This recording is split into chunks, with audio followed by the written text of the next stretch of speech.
Kabanata 24, mula talatang 13 hanggang 35. Makita po natin sa screen, sa ESV. Hindi ko po, sabay-sabay na natin basahin, mga kapatid. Ready? Read.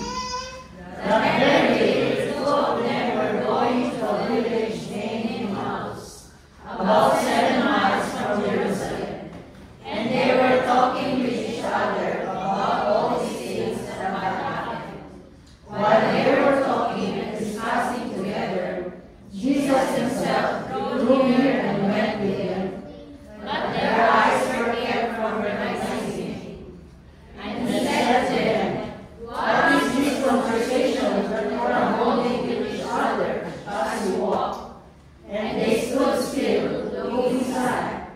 Then one of them, named Cleopas, answered him, "Are you the one visitors in Jerusalem who does not know the things that have happened there in these days?" And he said to them, "What things?" And they said to him, "Concerning Jesus of Nazareth, a man who was a prophet, mighty in deed and word before God and all the people. And how our chief priests and rulers delivered him up to be condemned to death and crucified him. But we had hoped that he was the one to redeem Israel. Yes, besides all this, it is now the 3rd day since these things happened. Moreover, some women of our company amazed us. They were at the tomb early in the morning, and when they did not find his body, they came back saying that they had an examination of angels, who said that he was alive. Some of those who were with us went to the tomb and found it just as the woman had said, but they did not see. And he said to them, "O foolish ones, and so hard to believe all that the prophets have spoken. Was it not necessary that the Christ should suffer these things and enter into glory?" And beginning with Moses and all the prophets, he interpreted to them from all the scriptures the things concerning himself. So they drew near to the village to which they were going. He acted as if he were going farther, but they urged him strongly, saying, "Stay with us, for it is toward evening, and the day is now far spent." So he went and stayed with them. When he was at the table with them, he took the bread and blessed and broke it, and he gave it to them. And their eyes were opened, and they recognized him, and he vanished from their sight. They said to each other, "Did not our hearts burn within us while he taught us on the road, while he opened to us the scriptures?" And they rose the same hour and returned to Jerusalem.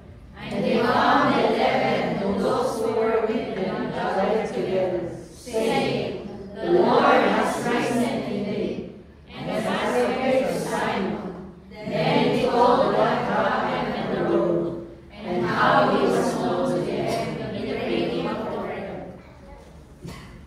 Let us pray.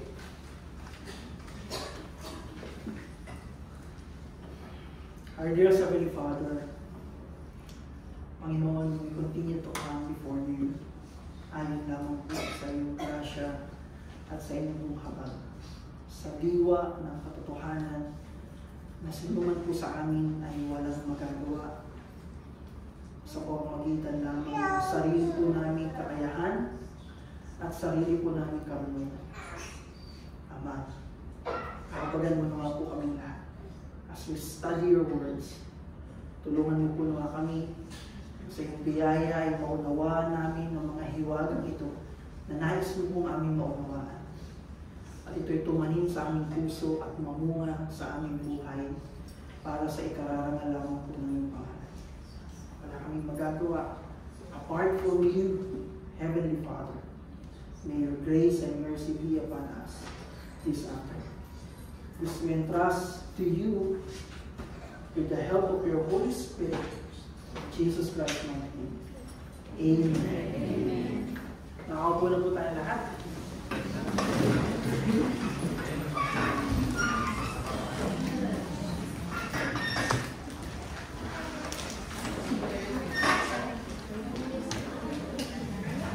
Stress pa lang, ha? Alas 4 na lang.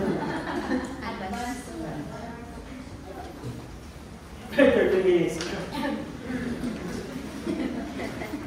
Mga kapatid, sa biyaya ng Panginoon, atin pong aralin ang salita ng Diyos.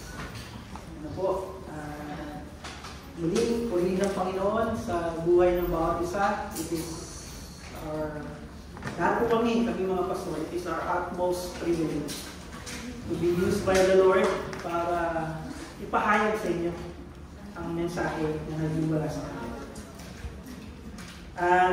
Ang title po ng ating pag-aaralan is Grace upon the Truth in Christ. Ano ba? Pinantay sa akin. Ano po? Grasya ng Diyos upon the truth in Christ. At dito po, sa binasa natin, malinaw po, sabi doon, that very day, two of them were going to a village named Emmaus. Sabihin nyo nga, them. Amen. Yung them po dito ay yung dalawa sa mga alagad. Ano po? Two of the disciples, sabi sa ibang version. At hindi yung tumutukoy ito sa dalawa sa 11. Ano? Hindi po. Katunay, ang pangalan nga ng isa ay Cleopas. So, dalawa sa mga alagad. Isa sila dun sa binanggit sa Acts na 120. Nakasama ng 11. Total 120, including the 11. That very day, remember yung pinag-aralan natin last week? Sa biyaya ni Lord through Pastor Dom, na nabuhay ang Panginoon, walang naniwala. Ang kulit, ayaw nila maniwala eh. So upon that day, that very day, two of the disciples were going to a village named Emmaus, about 7 miles from Jerusalem. So sinukat natin. Nung sinukat, seemingly, ang layo niya mula sa the village, ay tandaan yung stoplight doon, the village, the village, the greens and, views and greens, kila Pastor Dom, yung stoplight doon, hanggang dito. So that's 11 kilometers / 7 miles. So ganun kalayo yung nilakad. Ano po? So napipicture out po lang. Ganun po yung layo ng paglalakad nila. 11 kilometers. Or 7 miles. And then, pinag-uusapan nila yung nangyari. Nag-uusap sila. Grabe, no? Siyempre, mahaba-habang lakaran po yun. Maraming pinag-uusapan. At ang mainit na pinag-uusapan nila, yung taong pangyari lang. Grabe, no? Ano yung mga laman na usap nila? Pero, biro mo, nung namatay si Kristo, nabiyak yung lupa. Tapos ngayon, 3 days na nakalipas. Nagpunta yung mga babae kanina umaga. Wala daw doon. Sabi ng mga anghel daw, nabuhay. So, yun yung mga pinag-usapan. Yung mga bagay na nakapangyari.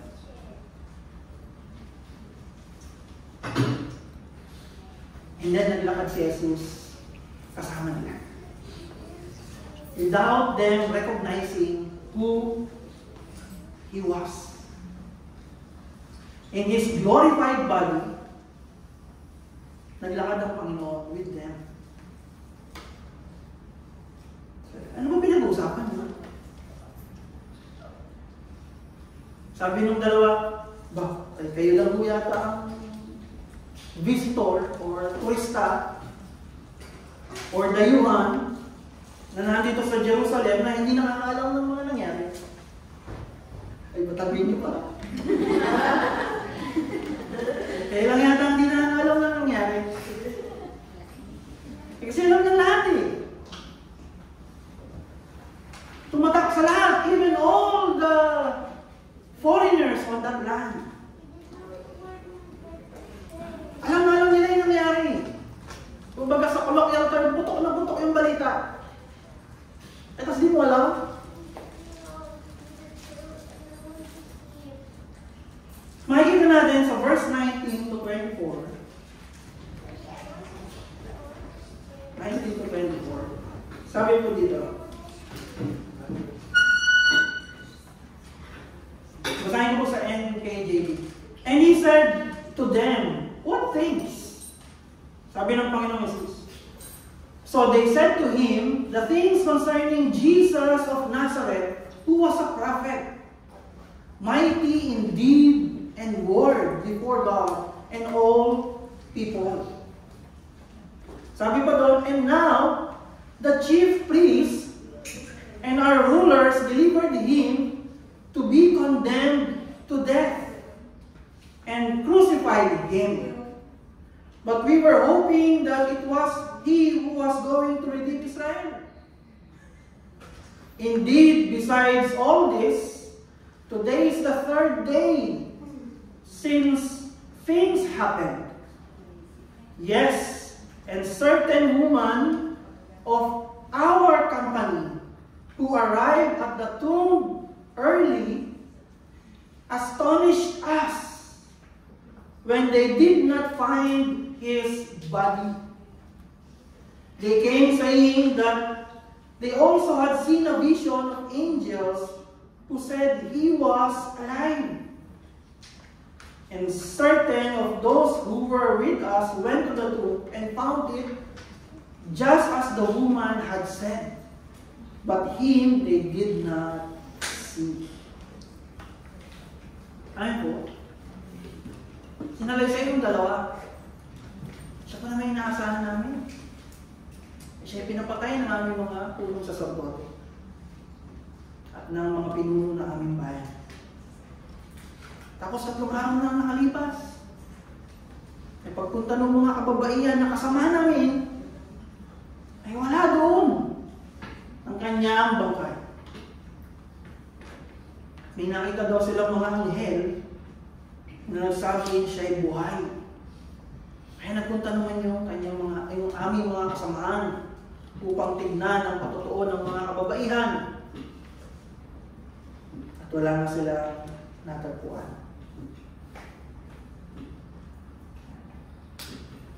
Amen po. Amen. Hindi talaga sila naniwala. Even yung dalawang naglalakad. Kasi nagugulumihan na sila. They did not believe. Tapos nakita na nga ng mga babae yung anghel, pero because nga, gaya ng pinag-aralan natin, pag babae ang nag-give ng testimony, sorry na. Pero ganun talaga noon. Hindi talaga mabigat yung mga testimonya ng mga babae. At pag sa korte na sila nag-testimony, acquitted, yung akusado. Ganon, hindi napapahalagahan noon. Pero still, sila ang niloob ng Panginoon na unang makakita na wala ang katawan ng Kristo sa libingan. Hindi sila naniwala. And then Jesus said, sa 25 to 26, and he said to them, O foolish ones,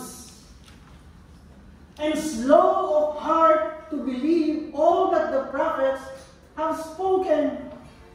Was it not necessary that the Christ should suffer these things and enter His glory? Napakamangmang nyo naman. Di ba kayo naniniwala sa mga propeta? Di ba nakasulat naman na ang tagapagligtas, kailangan magdanas muna ng lahat ng ito bago niya tanggapin ang kapurihan before He enter His glory. Amen po? Meron tayong tatlong punto na pag-aaralan ngayong hapon. Sa pag-aaral natin, unang point is grace even upon unbelief of the truth. Sabihin niyo, grace. How frustrating would it have been? Ano ba yan? Frustrate siguro. Lalo na kung tayo yung nasa kalagayan ng Panginoong Yesus. Ano ba naman ito mga ito? Parang ganun po. Ano kung tayo siguro yun? Ay, wala na. Ano ba yan? Kasi sa Mark 9:31, sinabi na ng Panginoon. Basahin mo natin.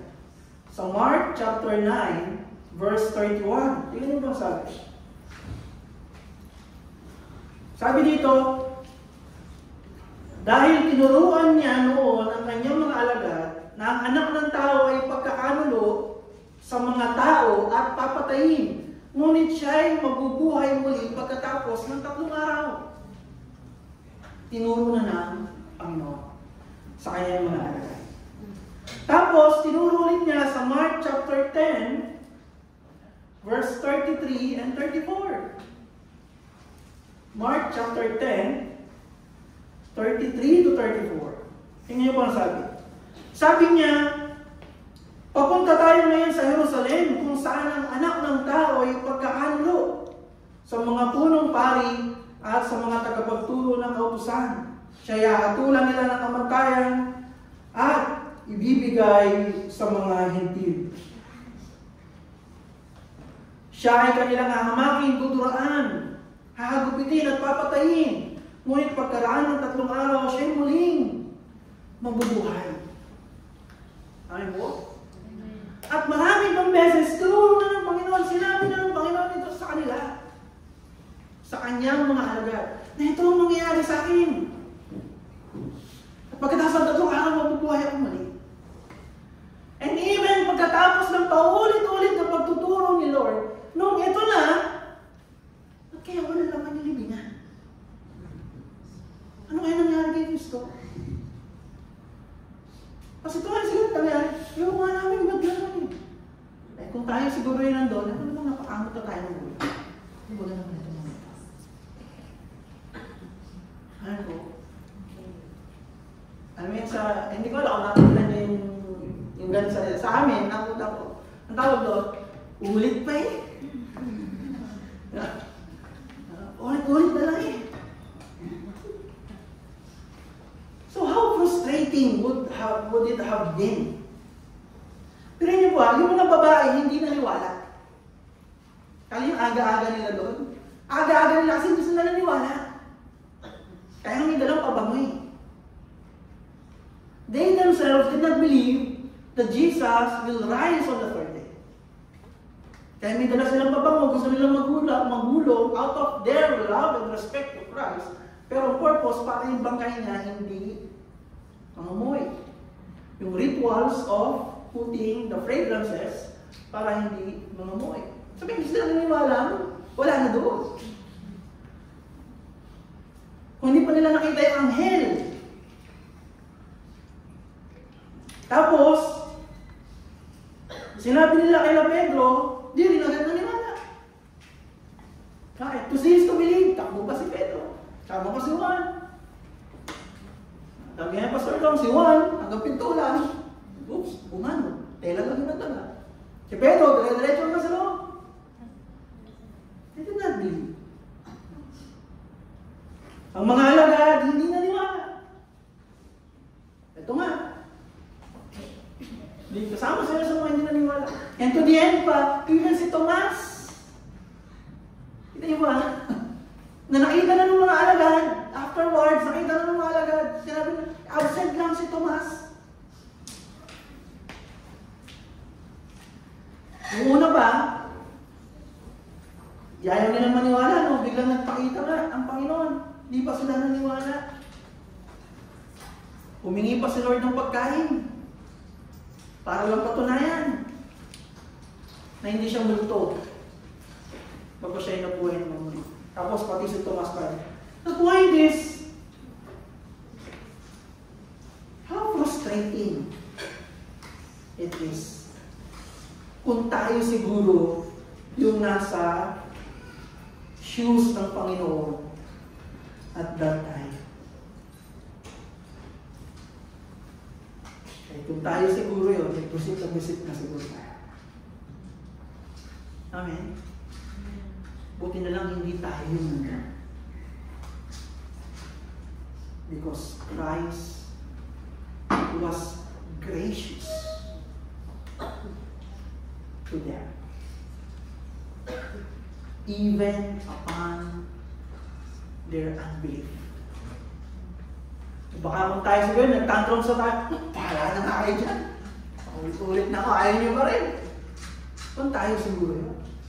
Pero look how gracious Christ is. Kahit ilang beses siyang hindi pinaniwalaan, paulit-ulit na, obvious na nga. Pero still, He was gracious to them. Amen? Amen. Because Christ is gracious even upon unbelief. Gracious pa rin ang Panginoon. Mga kapatid, even now, sabihin nyo nga now. Tignan nyo nga yung katabi nyo.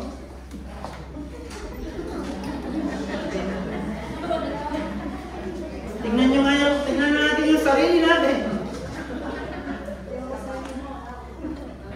Even now, Christ is gracious. Amen. Mga kapatid, He is gracious. How many times na bang nasabi sa inyo ito? Amen. Amen. How many times na bang napangaralan ng bawat isa? Ulitin ko po namnamin po natin. How many times na bang narinig natin ang dapat natin marinig? Pero ayaw pa rin natin iwan yung dapat natin iwan. Ayaw pa rin natin tigilan yung dapat natin tigilan.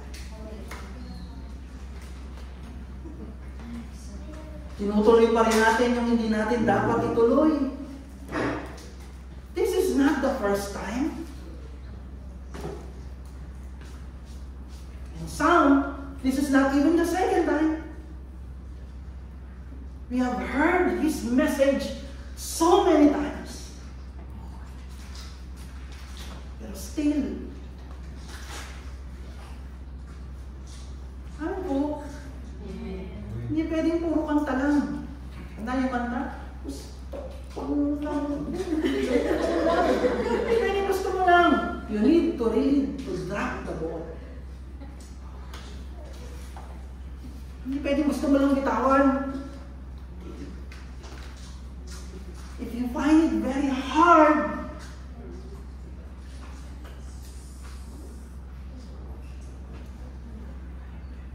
habang may panahon pa, we need to spend our time kneeling before God.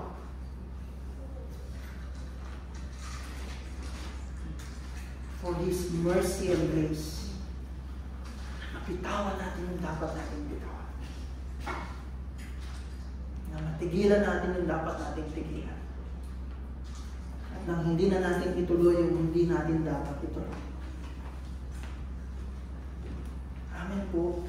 Amen. Amen po. Amen. I'm telling you mga kapatid, Christ is being gracious to us. Kaya huwag nating sayangin ang graciousness ng Panginoon. According to 2 Corinthians chapter 6, verse 1 to 2. Pakinggan po ninyo mga kapatid. Ang sabi po dito, yamang kami ay mga katulong sa gawain ng Diyos, nakikiusap kami sa inyo na huwag ninyong sayangin ang kagandahang loob na ibinibigay sa inyo ng Diyos. Sapagkat sinasabi niya, sa kaukulang panahon ay pinakikinggan kita. Sa araw ng pagliligtas, sinaklolohan kita. Ngayon na ang panahong nararapat. Ito na ang araw ng pagliligtas. Amen. Huwag nating sayangin ang graciousness ni Christ.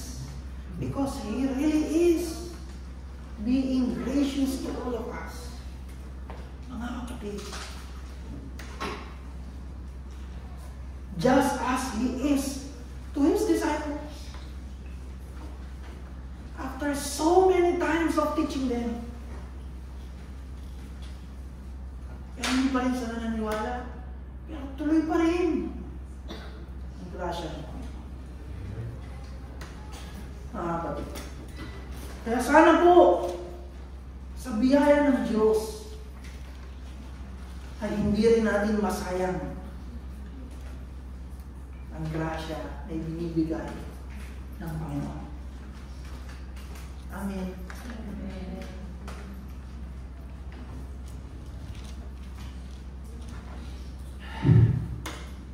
Hindi natin alam. Ang sigurado natin ngayon, up to this moment, He is being truly gracious to us. Huwag natin sayangin yun. Kami nga, biglang uwi. The point is, hindi natin alam yung bukas. Pero may biyaya ka ngayon. Kaya sabi, ngayon ang panahon nararapat. Nakapatid, ngayon ang araw ng pagliligtas. How truly gracious He would be if meron pang bukas. Pero siya lang ang nakakalam yun. Pero ang alam natin, merong ngayon. Mayroong ngayon. Huwag sana natin sayangin yung ngayon. Amen. The second point is grace upon proclamation of the truth from God's Word. Haba po ano? Grace upon proclamation of the truth from God's Word. That the truth from God's Word is being proclaimed by His grace. Nakarating nga sa'yo ngayon eh. At patuloy na nakakarating pa. See how gracious Christ is. These are the truth from God's Word. This did not came from just mere men. Hindi to sabi-sabi from a wise man. Na may matalino, may GPA na 1.25. Summa cum laude. Hindi mo dun galing, kundi sa Diyos mismo to galing. And it's being proclaimed unto us according to His grace. Ano mong sabi? Luke 24 verse 27. And beginning with Moses and all the prophets, He interpreted to them in all the scriptures the things concerning Himself. Amen? To the point na ayaw pa rin maniwala hanggang ngayon, ipoproclaim pa rin ng Diyos sa iyo ang katotohanan pa hanggang ngayon.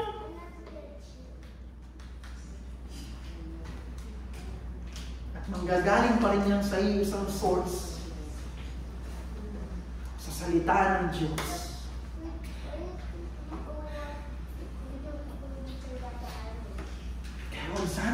sayangin. Huwag sana nating sayangin.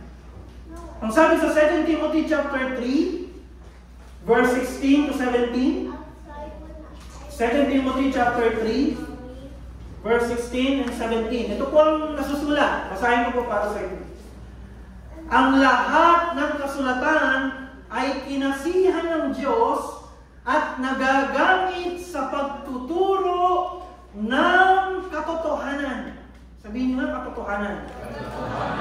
Sa pagtatama sa maling katuruan. Sa pagtutuwid sa likong gawain. At sa pagsasanay para sa matuwid na pamumuhay. Paano malalaman ang katotohanan sa pamamagitan ng kasulatan? Paano maitatama ang maling katuruan sa pamamagitan ng kasulatan? Paano maitutuwid ang likong gawain sa pamamagitan pa rin ng kasulatan? At paano tayo makakapagsanay sa matuwid na pamumuhay? Mga kapatid, sa pamamagitan pa rin ng kasulatan. And this, by God's grace, is being proclaimed to you now. Now, dear brothers and sisters, basahin po natin 1 Corinthians chapter 15, verses 1 to 3. Kanina, binasa niya natin Mario. Pero this time, basahin natin 1 to 3. 1 Corinthians chapter 15, verses 1 to 3. O, tuloy na natin hanggang 8 na. Binasa na natin. Basahin mo sa Tagalog, mga kapatid.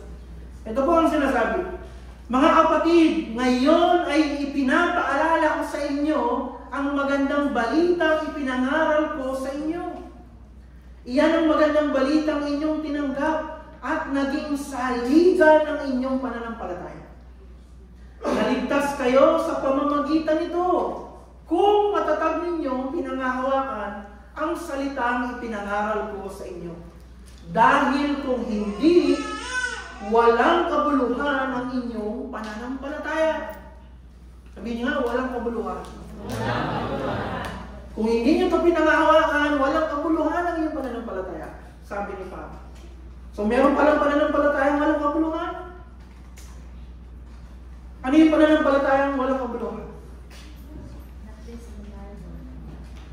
Tingnan muna natin, ano ba muna yung pananampalataya may kabuluhan?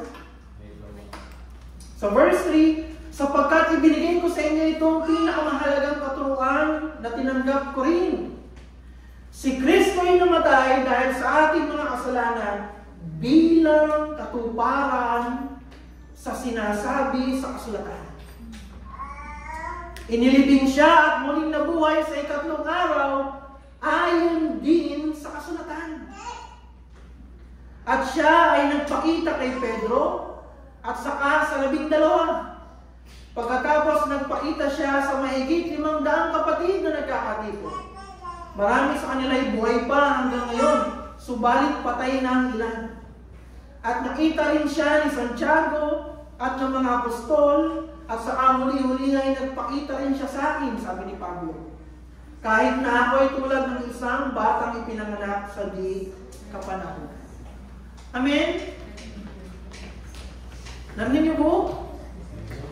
Ano ang pananampalatayang may kabuluhan? Pananampalatayang kasulatan ang basehan. Amen po? Hindi lang kung anong kinagisnan. Hindi lang kung anong kasabihan. Hindi lang kung anong kinasanayan. Hindi. Ang pananampalatayang may kabuluhan ay pananampalatayang kasulatan ng basehan. Mga kapatid. At ito ang sinasabi ni Pablo. It is by God's grace that the truth from God's word has been proclaimed. Even upon continuous unbelief, God is still gracious sa Sa biyaya ng Panginoon,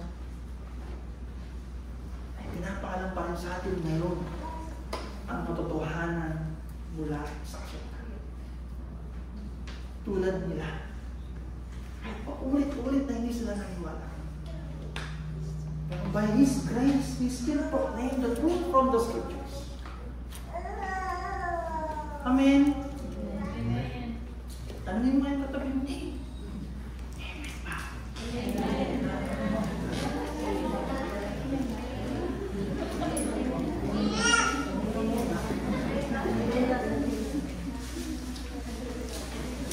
Kapatid.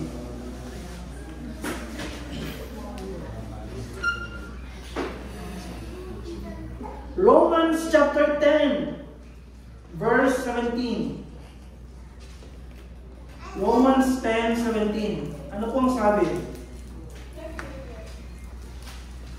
Kaya't ang pananampalataya ay bunga ng pakikinig. Sabihin nga, pakikinig. Iba ang nakakarinig, iba ang nakikinig. Kayo pa ba yung Pastor Opo? Marami kang naririnig pero hindi mo pinapakinggan. Buti pa si Sam nakikinig. Amen po? Ang pananampalataya ay bunga ng pakikinig. At ang pakikinig naman ay bunga ng pangangaral tungkol kay Kristo. God is gracious to you and to me. That the truth that comes from Him is being proclaimed through the preaching of the Word of God. Amen. Kaya huwag natin sayangin.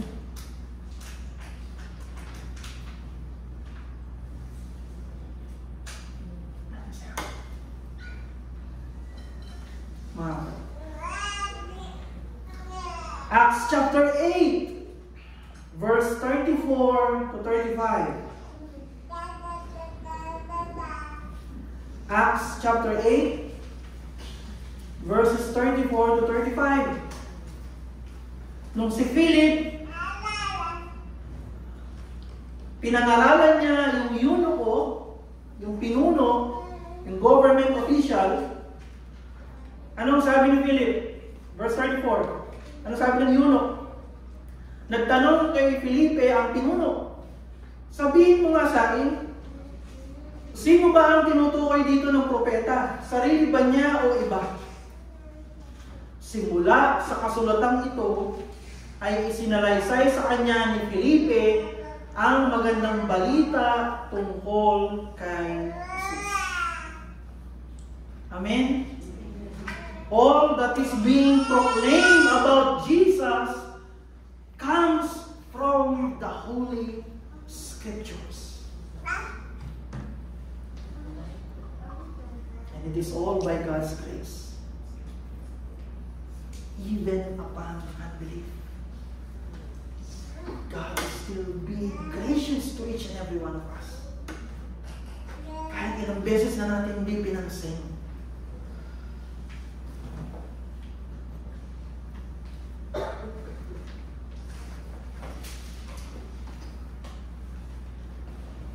Alam niyo po, sa homiletics, sa paalala natin,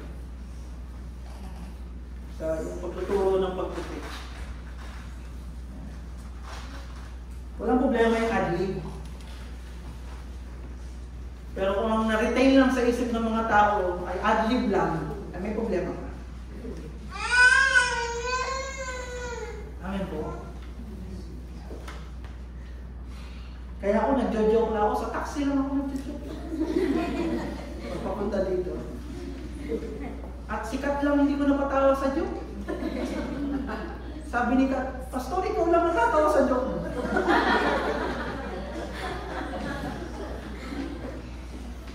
Pero when it comes to the Word of God,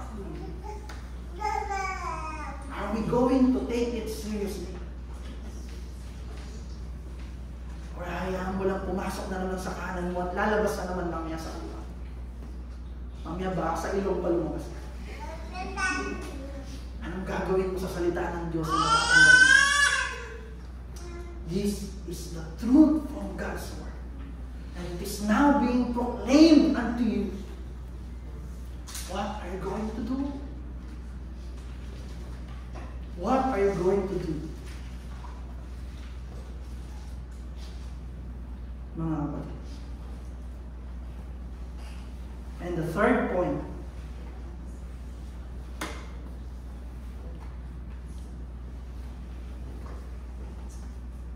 is grace upon witnessing for the truth. Ano yung first point? Grace is upon unbelief of the truth. Ang first point, grace even upon unbelief of the truth. Kahit hindi naniniwala, may grasya pa rin ng Panginoon. Second, grace upon proclamation of the truth from God's Word. The third point is grace upon witnessing for the truth. What happened to the disciples sa biyaya ni Lord after na i-proclaim ulit sa kanila ng Panginoon ang katotohanan tungkol sa Kanya mula sa kasulatan? Basahin po natin. So, they drew near to the village after itong ipangaral muli ng Panginoon mula sa kasulatan, ang katotohanan tungkol sa Kanya. They drew near to the village to which they were going. Natapos na nila yung 7 miles. Malapit na. Ito na. Malapit na. Parang mula doon sa the greens and views, naglalakad na sila, nandiyan na sila sa may runabout. Tapos, si Jesus, he acted as if he were going farther. So, hindi na para tayong Panginoon, parang kumare siya, didiretso pa. Gabi na. They urge him strongly, saying, "Stay with us, for it is toward evening, and the day is now far spent." Gabi-gabi na ho. Sabi nung dalawa sa Panginoong Jesus. Nanong time yan, di pala na nakikilala. Ay, saan pa kayo pumunta? Ito, papasok na kami. Dala po kayo, gabi na. Kasi kaya nga sila dalawa eh. Hindi biro maglakad ng mag-isa. May danger, either sa mga wild animals or sa mga bandido o sa ano na. Lalo't gabi na. So, he went in to stay with them. So, pinagbigyan sila ng Panginoon. When he was at the table with them, he took the bread and blessed and broke it and gave it to them. And their eyes were opened. And they recognized him. And he vanished from their sight. Ano? Kailan siya na-vanish? Hindi siya nag-vanish kaya nila nakilala. No. Nakilala na siya. Nakilala nila siya. Nabuksan na nila ng mata. By God's grace, nakilala nila si Jesus. At kung nakilala nila si Jesus, nawalang bigla ang Panginoong Jesus sa harapan nila. At pagkatapos ano nangyari? They said to each other, kaya pala ganun ang nararamdaman ko habang kausap ko siya, habang binabasa niya sa atin yung scriptures. Kaya pala. And then what did they do? They rose that same hour, at that same time, at that same moment. Nung nabuksan ang kanilang mata, tumayo sila. At anong ginawa? They returned for another 7 miles walk, going to Jerusalem, just to testify about the truth that they have sought.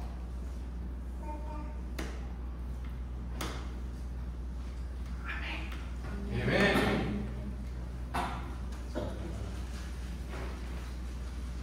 Kita niyo po lang. Tanungin mo yung katabi mo. Hindi seryoso. Tanungin mo lang. Tanungin mo lang. Kapatid, ikaw ba? Nakita mo na rin ba?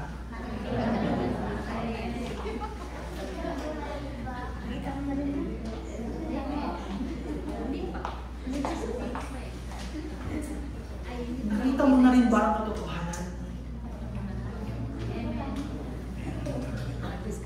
Kasi kung nakita mo na, ano pang ginagawa mo dyan? Tumayo ka na, pumunta ka na sa The Greens. The point is, if you see the truth, anong gagawin mo ngayon? Look at them. Look at them. What did they do after seeing the truth? After their eyes being opened? Anong ginawa nila? They stood up at that very moment and they witnessed upon the truth. Mga kapatid. Amen po. Walang pumigil sa kanya. Oh, ito pala yung katotohanan. Ay, paalam natin. Kaso gabi na eh. Hindi sinabi niya. Kaso gabi, ang layo nga nung nilakad natin. Wala ka papunta rito. Bukas na lang. Mag-taxi na lang tayo bukas. Right then and there, they stood up. They walked another 7 miles. Another 11 kilometers. Another from here to Pastor Dom.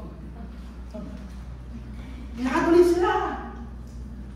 Because they understand the importance of this truth. That they are not ashamed of it. That they are willing to bring this truth as a testimony to more and more people. How about us?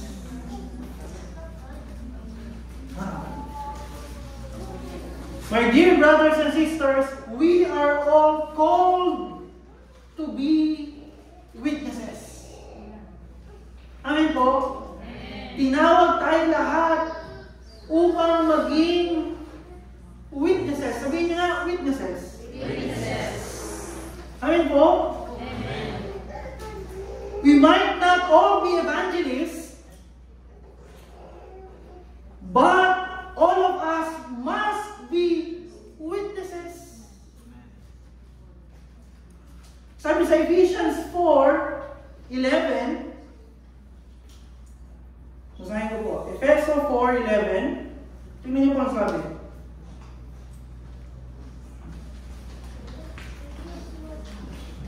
Yan. At binigyan niya ang ilan ng kaloob upang maging mga apostol. Ang iba naman ay mga propeta. Ang iba, evangelista. Ang iba, pastor. Ang iba, guro. O, pastor at guro. Amen po? Amen. Lahat ba apostol? Lahat ba propeta? Lahat ba pastor? No. Lahat ba guro? No. Lahat ba evangelista? Pero lahat dapat witness. Amen. Amen po? Amen. Lahat dapat witness. Mga kapatid. Look at the Samaritan woman. Look at the Samaritan woman. In John chapter 4, verse 25 to 26. Basahin ko na. John chapter 4, verse 25 to 26. Basahin ko po. Sinabi ng babae, sinabi ng Samaritan woman, kay Jesus, nalalaman ko pong darating ang Mesiyas, ang tinatawag na Kristo. siya ang magpapahayag sa amin ng lahat ng bagay. Verse 26. Ako nakausap mo ngayon ang iyong tinutukoy, sabi ni Jesus. Tapos ang sabi sa 28 to 29, pakinggan po ninyo mga kapatid. Ang sabi, iniwan ng babae ang kanyang banga at bumalik sa bayan at sinabi sa mga taga roon, hali kayo, tignan ninyo ang taong nagsabi sa akin ng lahat ng ginagawa ko. Siya na kaya ang Kristo? Kaya lumabas ng bayan ng mga tao at nagpunta kay Jesus. Amen po? Amen.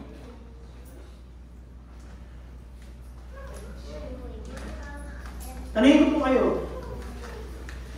nagturo ba yung babae ng doctrine of justification?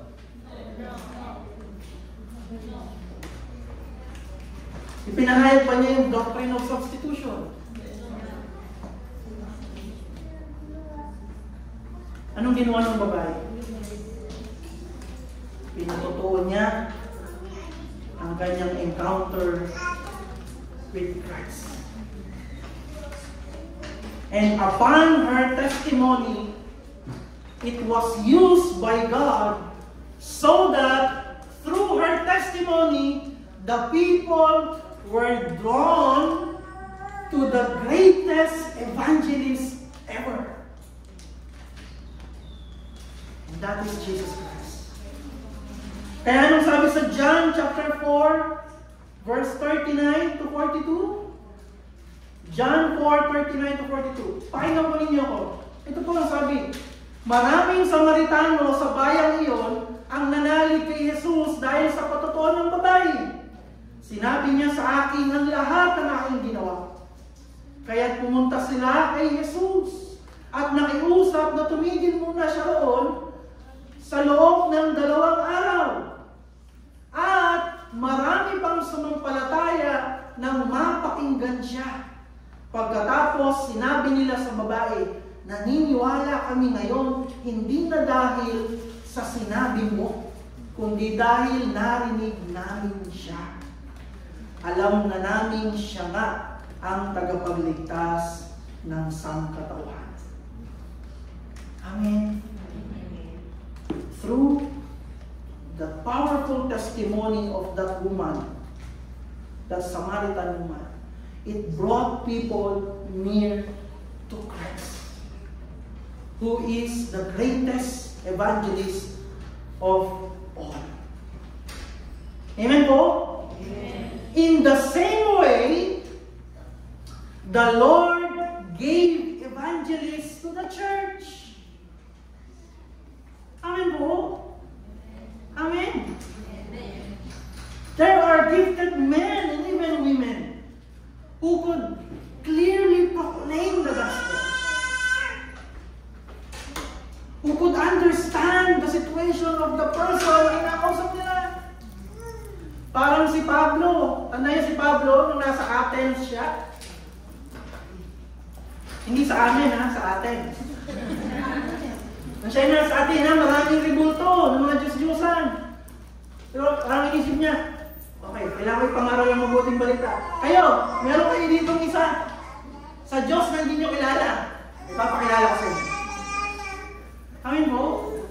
Understanding who they are, he proclaimed a pure gospel na to. Because Paul is an evangelist. Amen po? Ganun din sa church. Yung mga idinalagang evangelist ang Panginoon. And by God's grace, our testimonies will bring people to Christ's church. Our testimonies will bring people to Christ's church, where they will be evangelized by gifted evangelists in the church. Amen po. Amen. That's why we are all called to be witnesses. Anong sabi sa Acts 1:8? You will receive empowered when the Holy Spirit comes upon you. And you will be my witnesses from Jerusalem, Judea, Samaria, till the ends of the earth. Amen po. Once you see the truth, once the Lord open your eyes, at nakita niyo talaga ito, then you will be Christ's witness. Nasa sobrang kita niyo, napakahalaga nito, kahit nakatabi mo lang sa MOE, isasama mo sa church. Ano po? Nakasakay mo lang sa trend. Nakipaglaro lang sa anak mo. Sasama mo na sa church. Di ba, Ate Lynn? Laro lang na makalitin. Ha?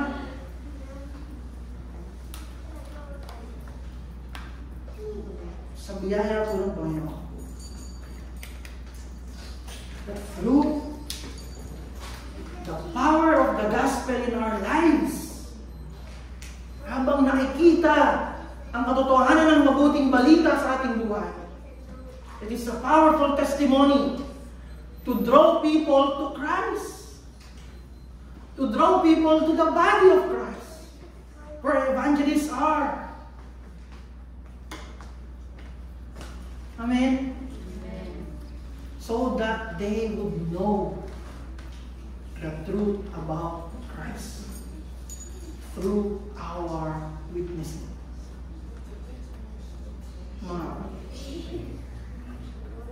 Anong sabi sa Acts chapter 2? Verse 42 to 47. Basahin ko po. Acts chapter 2, verse 42 to 47. Pakinggan po ninyo ako. Ang sabi po ay ganito, referring to the church, nanatili sila sa itinuro ng mga apostol, sa pagsasama-sama bilang magkakapatid, sa pagpipira-piraso ng tinapay at sa pananalangin. Dahil sa maraming himala at kababalaghang nagagawa sa pamamagitan ng mga apostol, naghari sa lahat ng takot. Nagsasama-sama ang lahat ng sumasampalataya at ang kanilang mga ari-arian ay para sa kanilang lahat. Ipinagbibili nila ang kanilang mga ari-arian at ang napagbilhan pinamamahagi sa bawat isa ayon sa kanyang pangailangan. Araw-araw nagkakatipon sa templo at masayang nagpipira-piraso ng tinapay sa kanilang mga tahanan at may malinis na kalooban. Nagpupuri sila sa Diyos at kinalulugdan sila ng lahat ng tao at bawat araw ay idinaragdag sa kanila ng Panginoon ang mga naliligtas. Amen. Amen. The Lord added to the church. Amen po. Kasi grabe yung testimony ng church. Amen. Grabe, may pagmamahalan. Grabe, may pagtutulungan. Grabe, kakaiba.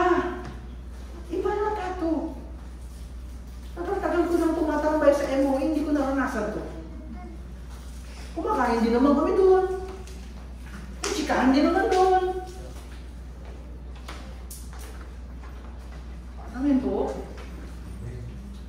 Pero ano meron doon?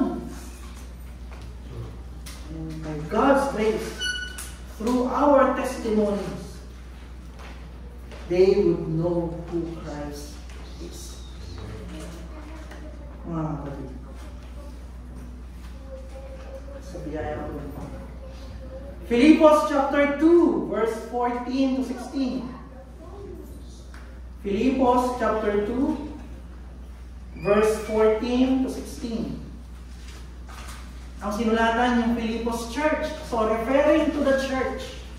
Referring as body of Christ. Anong sabi niyo po?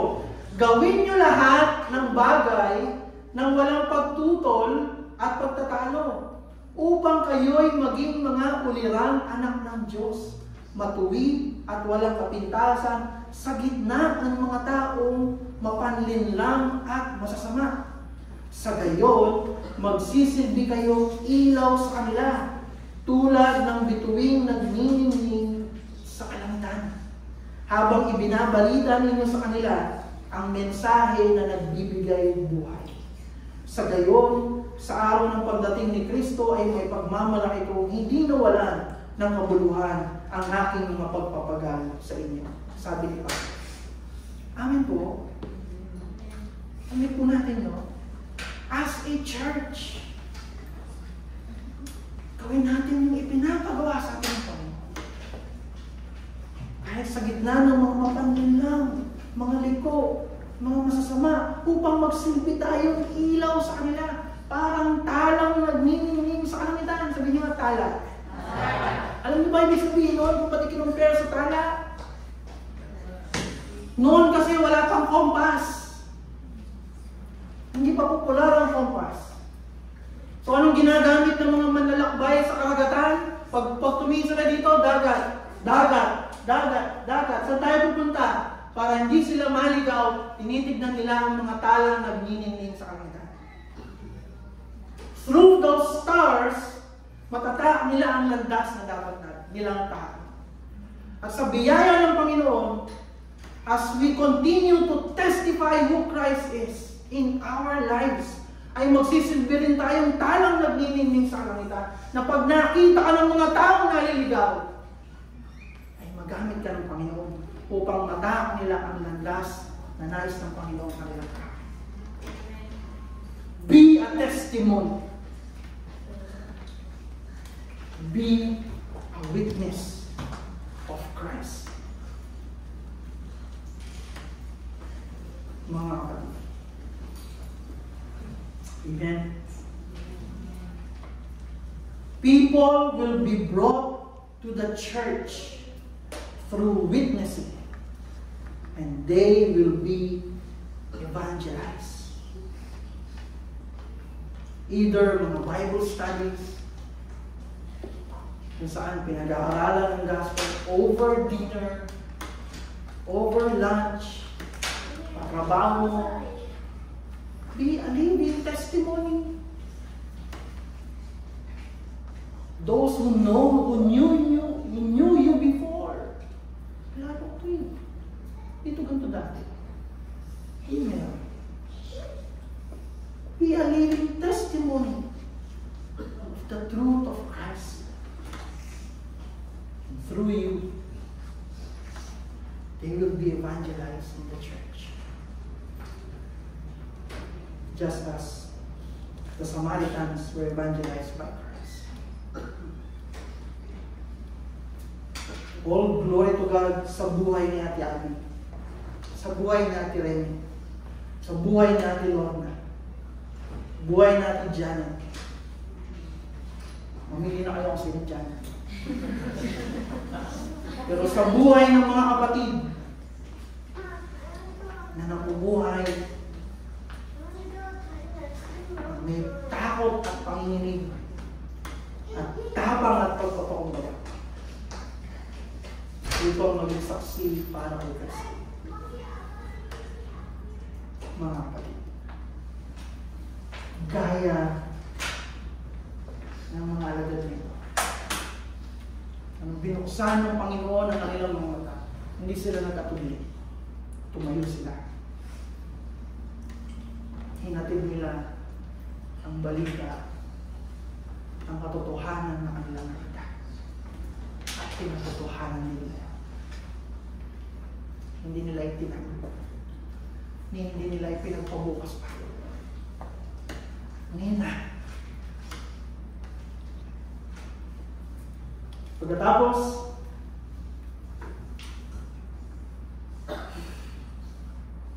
and they found the 11, and those who were with them gathered together, saying, "The Lord has risen indeed, and has appeared to Simon." Then they told what had happened on the road, and how he was known to them in the breaking of bread. And the significance of the breaking of bread, where he said, "This is my body, is offered for you. This is my blood for the forgiveness of sins."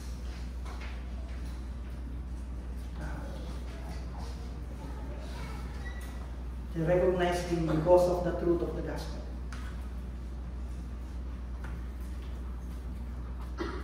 Nawa makita rin natin yung truth ng mabuting balita.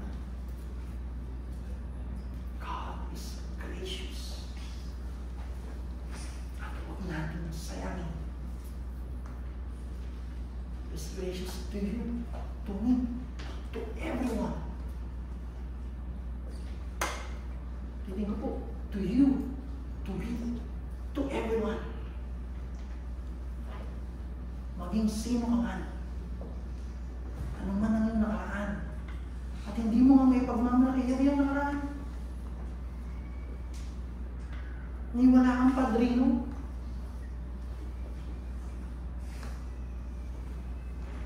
Ni si Job, hindi pwedeng padrino niya si Pastor Job. Amen po. Hindi pwedeng, may kapatid naman akong pastor eh. It's between you and God, who is gracious unto you up to now.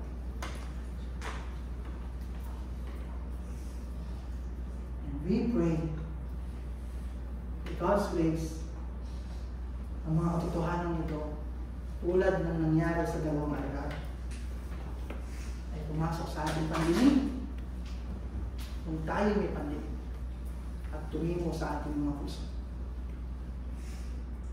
At nawa, ang grasya ng Panginoon ay patuloy na sa atin.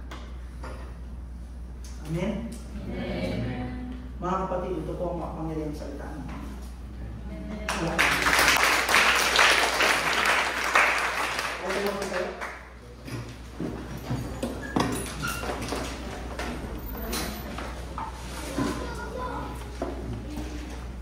Ayun po yung mga lang.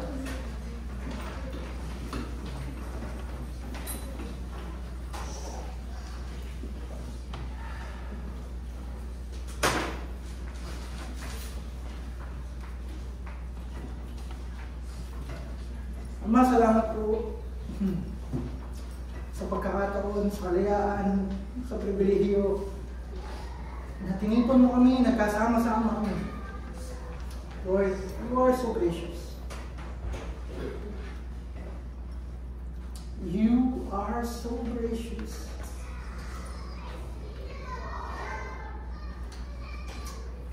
At Lord, sa iyong church, walang ibang bida kundi ikaw. Salamat po sa iyo.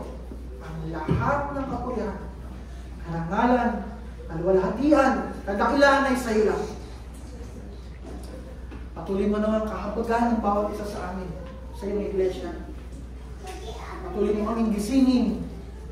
Patuloy mo kaming palakasin, hubugin, disiplinahin kung kinakailangan. Paluin kung nararapat. Upang may isa katuparan namin yung nais mong aming pa isa katuparan. At magampanan namin yung nais mong aming magampanan para lang sa iyong karangalan. At salamat po dahil ang lahat ng ito, kami ay may tunay na kapakinabangan. Tuwing ka. Itong dalangin namin sa pangalan ni Jesus. Amen. Amen. Mga minamahal kong kapatid, ang pag-ibig at ang pagkalinga mula sa ating Diyos Ama ay sumainyong lahat. At ang biyaya at kapayapaan mula sa ating Panginoong Jesucristo ay sumainyong lahat. At ang presensya, paggabay, at paghubog ng banal na Espiritu ng Diyos ay patuloy ng sumating lahat. At tayo naman, bilang iglesia ng Panginoon, bilang kanyang pamilya, ay sama-sama natin ipagsigawan na tanging sa Diyos lamang ang lahat ng kapurihan, karangalan at kaluwalhatian, ngayon at magpakailan pa man. Amen. Amen.